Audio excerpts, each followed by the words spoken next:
රාජාලියා තියුණු ඇස් යොමාගෙන මිනී කඳු බැඳින් උගේ ගොදුර වෙත හඹාගෙන එනවා. මහා පර්වතයට ගැට ගහලා ඉන්න ප්‍රොමිතියස් වේදනාවෙන් විලාප දෙනවා. රාජාලියා අමු අමුවේ ප්‍රොමිතියස්ගේ අක්මාව ඉරාගෙන කනවා. ඒත් රෑට ආපහු අක්මාව වැවෙනවා. ඒක එක දිගට දිනපතා කල්ප ගණනාවක් මේ විදියට සිදු වෙනවා. මේ තමයි දඬුවම.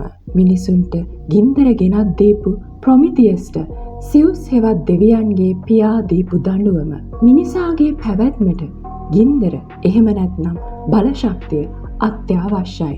ඒත් අදටත් ලෝක ජනගහනයෙන් 8/1කට විදුලිය නැහැ.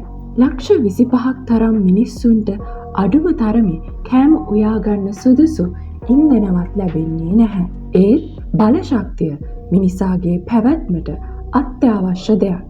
ඒ එදිනෙදා ජීවත් වෙන්න, ප්‍රවාහනයට, කර්මාන්ත සඳහා, සෞඛ්‍යයට සහ අධ්‍යාපනයට.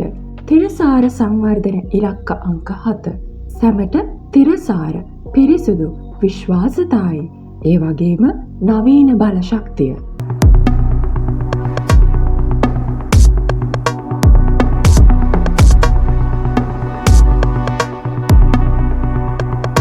සමහර ප්‍රශ්න මතු පිටින් පෙනෙනවාට වඩා සංකීර්ණයි.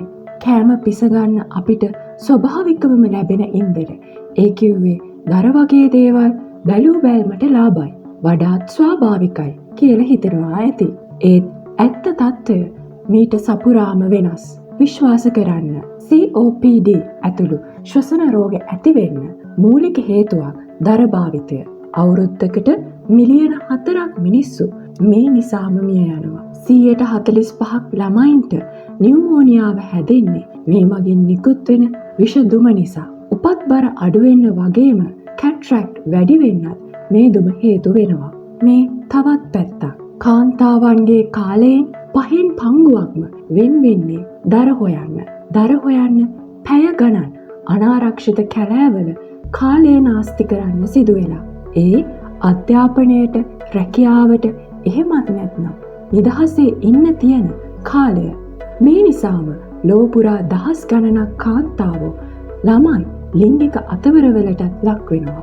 මේ අවිධිමත් ඉන්ධන වලින් විස වායු වලට අමතරව ග්ලෝබල් වෝමින් එහෙමත් නැත්නම් ගෝලීය උෂ්ණත්වය ඉහළ යාම සඳහා විශාල වශයෙන් දායක වන කළු කාබන් අංශු වායු ගෝලයට මුදා හරිනවා.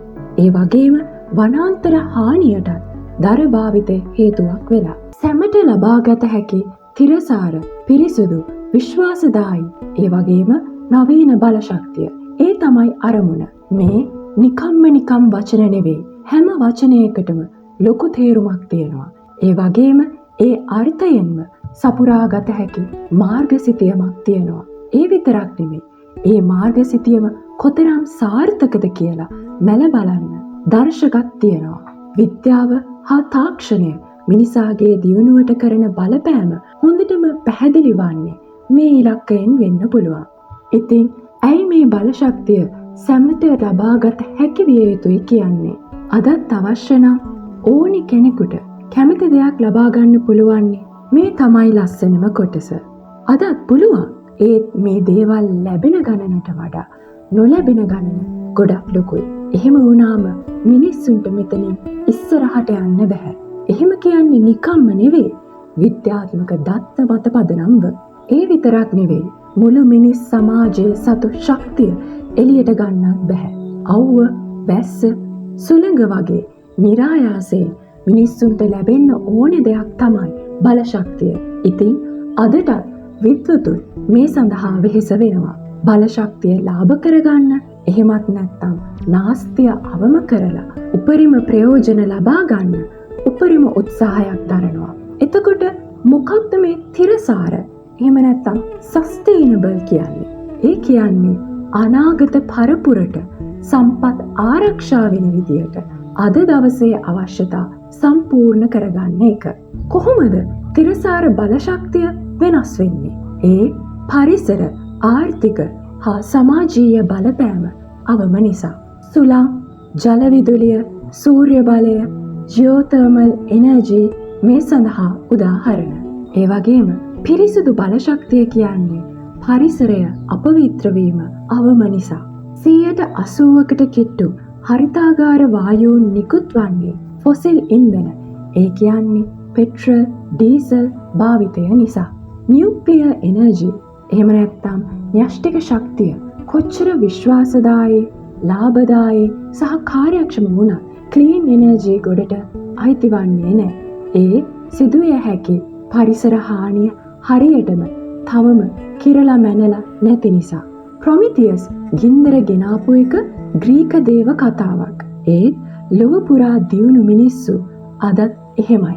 විද්‍යාත්මක දියුණුවේ ප්‍රතිඵල සැමට බෙදා දෙන්න විශාල මහන්සියක් වෙනවා.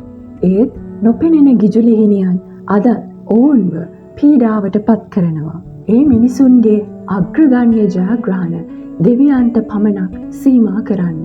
ඒ නිසාම තමයි සැමට පිරිසුදු බලශක්තිය අපේම අරමුණක් වෙන්නේ. එකතු වෙන්න, කතා කරන්න, ජයගන්න මේ ජයගත යුතුම ඉලක්කයක්. නැවත හමුවෙනතුරු රැඳී සිටින්න අප සමග. ඉගෙන ගමු. 8 වන තිරසාර සංවර්ධන ඉලක්කය සුනිසි මෙහෙවර සහ ආර්ථික වර්ධනය.